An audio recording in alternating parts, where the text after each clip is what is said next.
All right, breaking news here in Ontario.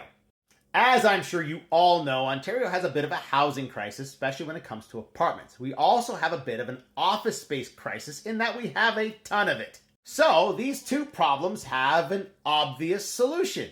Take some of those empty offices and convert them into apartments. The government of Ontario disagrees. In May, Liberal MPP Karen McCrimmon introduced a private member's bill that would shave 2 years off the process of converting offices into apartments. And I want to make this clear.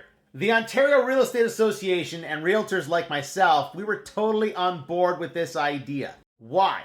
Again, we have this massive vacancy problem with office buildings. They are essentially empty. Many of these offices are in the downtown core. If you convert these empty offices into apartments where it's feasible, you're putting more people into the downtown.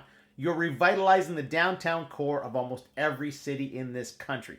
But how are we supposed to build homes in the Greenbelt? How are we supposed to suck up farmland? How are we supposed to build new highways?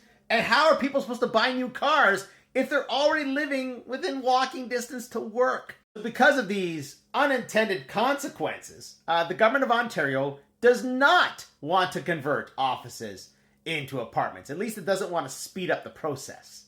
A process that could have been sped up by roughly 2 years. For those who think realtors are the ones keeping the prices high, I will repeat this. The Ontario Real Estate Association and realtors like myself, we were pushing for this to happen because it makes sense.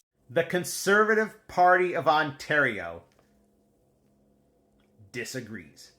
Just keep that in mind when election time comes and they say they're going to bring down the price of housing. They won't.